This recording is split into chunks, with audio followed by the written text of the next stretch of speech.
and welcome to Hospice, Living Your Best Life. I'm Mary Ann Davis, the Marketing and Event Manager at Hospice of the Foothills, your local community nonprofit hospice since 1979. And I have a very special guest today. Lori Burkart Frank is a community facilitator, and she's also a very strong supporter of the hospice mission. Welcome. Thank you, Mary Ann. It's a pleasure to be here today. I'm glad you're here. So, your stories are really amazing. We have talked before, and you have had several hospice experiences, probably more than your fair share. And I would love if you would just talk about some of those experiences and what the difference was and what hospice meant to your family. Yeah, I'll start with my in-laws that moved here from Arizona and lived in an assisted living. And my mother-in-law had a variety of illnesses, and it was clear she was getting worse. So hospice was invited in, and my husband and I attended that meeting with the social worker. And it was magic. That social worker was able to encapsulate our thoughts, but we could discuss it in such an open, hopeful, optimistic way. It felt so good that even after Ruth went on hospice, and my father-in-law, who was in his late 90s and did end up in emergency more than once, he would always tell the doctors when we get there, "Oh, my health care is hospice. I'm on hospice." It's like, no, George, you're not on hospice. Ruth is on hospice. This is your medical. But he loved hospice. It's like he wanted hospice, but he was still too healthy at that point. So that's where it started, just that feeling of an ease. And I had known the hospice organization over the years. When my husband ended up with a very long-term neurological disease, progressive supranuclear palsy, it took about 3 or 4 years to correctly diagnose that. And then our focus was on everything to keep him as active for as long as possible. And then we did get to a point where it's clear that the disease was taking its toll. And we did go on hospice, and that was a little different experience because it was so much closer to me. Absolutely.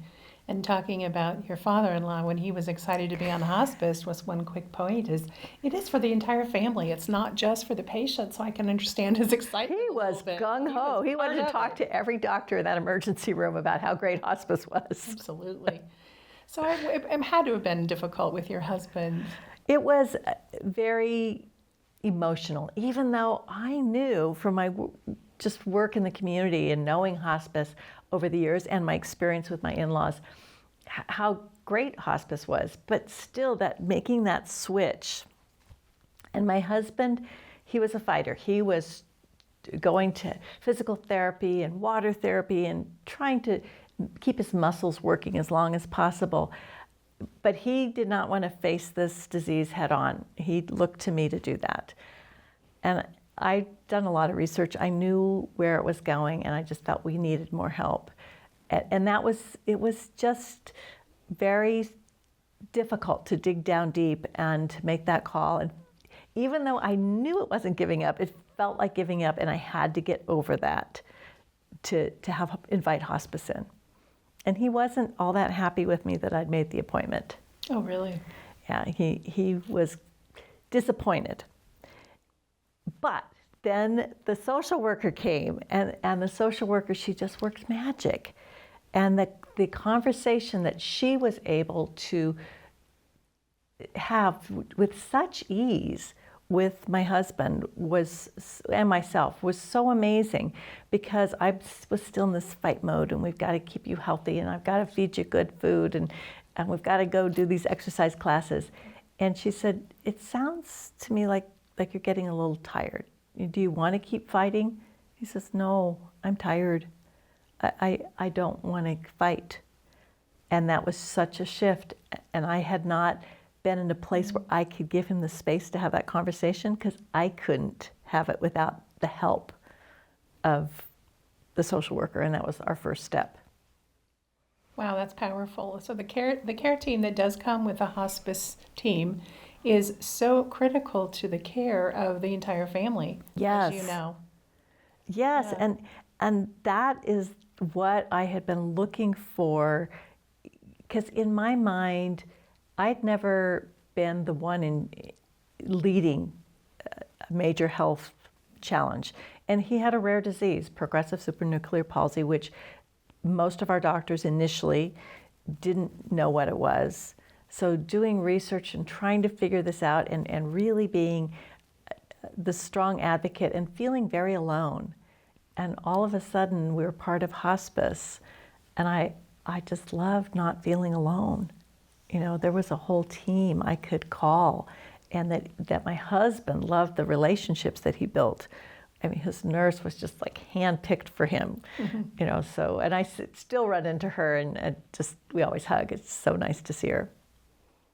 That's great. So how long was he on hospice? You know, it felt like a long time. I was thinking about that on the way over here, because at one point he was doing so well that he was going to have an evaluation. And we were both a little afraid that hospice would kick him off. But I think he went on hospice in the middle of February, and he stayed on it till he passed in the end of May in 2018. So, you know, it was not that long, but it was maybe the 90-day evaluation.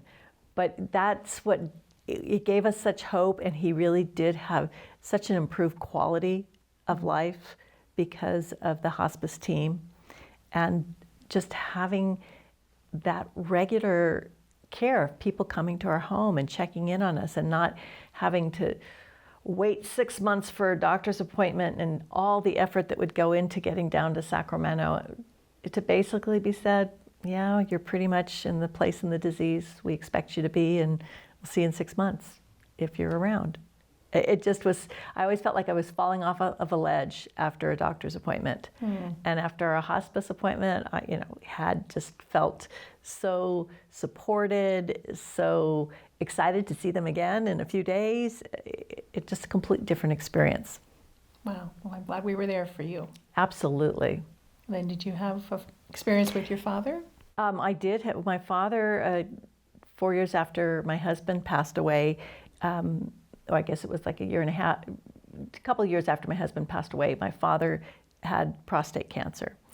And so he was in a completely, down the Bay Area, in a fight mode, because a lot of times prostate cancer is something that can be overcome. And I had known, because of knowing all of you, about palliative care.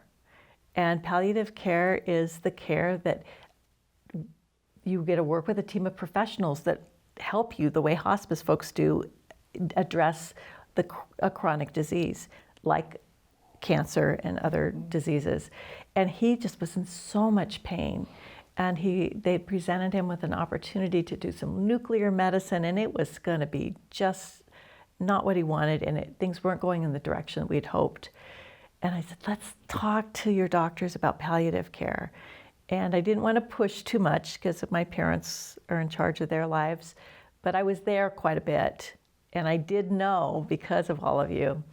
And as soon as he got on palliative care, his whole world changed. He had, and it was funny to me that the doctors who had been helping him plan these paths towards possible 10% chance of recovery, as soon as they heard he wanted to be a palliative care, oh, that's a great idea. Yeah, you should do that. It's like, why didn't you tell us before? But he did get on that, and it managed his pain, and then life was so different for him. And it did get to a point where it felt like hospice was right, but it was just such a gentle handoff. Absolutely. And hospice was very valuable for my father, too. We do have a palliative clinic, you're aware, I don't know if everybody's aware, the Sierra Community Palliative Care Clinic, and that's all part of what we're doing. We have lots of services that we offer that are outside of the hospice, direct hospice realm. But when you manage symptoms and when you start to feel better, It's amazing. And I know that we do have Yeah. to evaluate to make sure people are still hospice qualified. And it's against the law to keep them on hospice if they're not qualified. So if you still have a 6-month prognosis given things run their normal course, then we can keep recertifying. Well, look at Jimmy Carter. Oh my gosh, I was just thinking about him. Look how long he's lasting on hospice. So it shows you that hospice is not for the last few days. It's for the last several months or longer. No, and the quality of my husband's life and my father's life was so improved. With my mother-in-law, it definitely helped her, but it was really towards the very end, and it helped us. So that's the other thing is, I felt like we really got to enjoy it, my husband and I together, and my father too, enjoy more good quality time.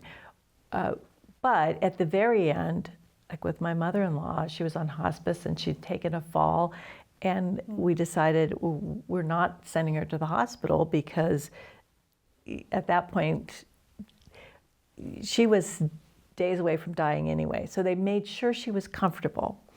And then just having people at the end who know how to take care of these details of life, that emotionally just not there to figure out. If we don't have hospice, I guess technically the police come because they have to make sure that the death was, that there was no problem with the death. And I know a friend of mine who, his mother passed away that did not have hospice. That part just felt very unsettling to her at the end. And it was a very, very nice officer and said, we just come and check things out before the mortuary can come. But hospice, they take care of everything. And that was nice, even though my mother-in-law didn't get to use all the services. But my father-in-law was very excited. Well, and then the other thing I want to say, Marianne, is his excitement carried on because he'd get these letters from the bereavement group at hospice. He said, how do they know? I just got a letter, and it's been 30 days and you may be feeling this way. And he'd say, that's exactly what I'm feeling. And he was so enthusiastic. And I know it probably helped my husband when he did go on hospice to know that his dad loved hospice so much. Well, and our bereavement program is open to the community no matter what the reason for the death.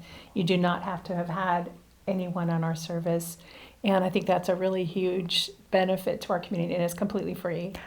That saved me because I did take care of my husband, pretty much let go of all the activities I was doing in the community for close to 4 years. Because there were times that he was doing pretty well, but his regimen required having someone there to take him to all these classes and to just be there for him. And so when he passed, and I do feel like it was a good passing as these things go, and hospice was very helpful, but I immediately got involved in the bereavement, and I was there for almost a year. And there were a couple of times I thought, no, I'm doing okay. But either because I did get a chance to go on vacation or something would come up, I'd miss a few weeks and think, oh, no, this is what keeps me anchored, this weekly check-in.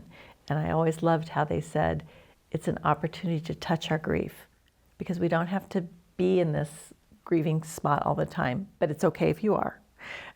But I felt like I was ready to get out and do things because it'd been so many years that I hadn't been able to. But I did need that place to touch my grief every week in a very, very safe and loving environment. Some of those bereavement groups are still meeting years after they were there for the bereavement process. They become friends, and it's wonderful. It is, and it was so interesting to me, the diversity of our experiences. We all lost somebody, and yet the circumstances could be quite different. The relationships, it was my husband that I went for, but people had a variety of different relationships that they lost. And yet there's a closeness that develops because we could share our pain and our victories too. One of the best bereavement sessions I could not have imagined, but there were, at this particular meeting, it was mostly women. And some of them were substantially older than I was. and it was springtime. And our whole meeting was basically about weed eaters because we'd never had to do that. And so it's like, what weed eater are you using? You know, what's working for you? But we had so much victory in that for ourselves because life had changed so dramatically. And so you just never know where, what support you'll get. Oh, that's wonderful. Wonderful to hear your stories. You know, there was something interesting that we now offer at our gift and thrift stores.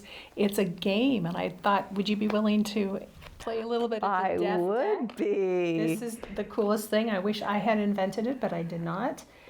It's a card game that you can play as an actual game where you keep score, or just ask questions of your friends and your family and yourself. And it's actually quite a lot of fun. But I'm just going to grab cards and I'm going to ask you a question, and you can answer. I can maybe answer too. And it's all stuff to get us talking about death and end of life. It's not as scary as people think it is, and we need to kind of educate and bring that process to where we're talking about it at the dinner table or at a family reunion or the holidays, where you know what your loved ones want should that time come. It's really important not to be fighting about that when it's too late to ask them, That's right. you know? So here's one. The hardest part of caregiving for my terminally ill partner, how convenient is this, Yeah. would be, now A, you have 3 choices, or you can make up your own. A is feeling helpless and unable to control everything. B is the physical challenge of caring for them 24/7. Or C is watching them in physical and emotional pain. I don't know if you want to look at that if you need it, but Well, I don't know if I could see it without my glasses, but I do know that question. And I'd say that is a pretty heavy question, and that is all 3 of those are relevant. The first one about feeling alone, there were years that I just felt so alone, and that was hard. And then the physical aspect was exhausting. But in the end, it was probably the hardest thing was seeing my husband, who had become bedridden and unable to swallow. And I knew that he wouldn't want that. And I was grateful that we had hospice so we could let his passing be as natural as possible. And it was Yeah. good. Yeah, I couldn't answer this between those 3 either. I've not experienced it so far, and I'm grateful for that. But I really think just watching them suffer would be so hard. It was hard. Yeah. Well, okay, one more? Yeah, let's see what we can get one more Let's see in. what else we got here. Okay, you're dying. Aren't we all? But slowly. You're dying. Should your family err on the side of A, over-medicating, let me ride off into the sunset on a magical unicorn? B, moderation, I want to say my goodbyes but not be in pain? Or C, caution, minimal medication, I want to be as present as possible? I am going to go with 2. Okay. I want some good medication, but I do want to be present to say goodbyes. I agree with you. I don't want to be so loopy that I've missed the last part of my life that Yeah. I have. And there's no need to suffer. And that's part of what hospice can do, is not let you suffer. That's great. Right? That's a great game, Marianne. Thank you. It is. Well, I really appreciate your time, Lori. It was really great to hear your stories. Thank you for sharing. I know that's very personal and very hard to talk about sometimes. But the good, I think, that it does to share this allows other people to start these conversations. So I think what I'd like to do, and thank the audience today, is leave you with a question to talk about with your family and maybe around the dinner table or whenever it feels right. So here's your question. You've just received a prognosis of 6 months to live, but you feel pretty healthy. How do you spend your time? Wow. Thank you so much. Again, I'm Mary Ann Davis with Hospice of the Foothills, and this is Lori Burkart Frank. Thank you for being my guest, and stay tuned for more.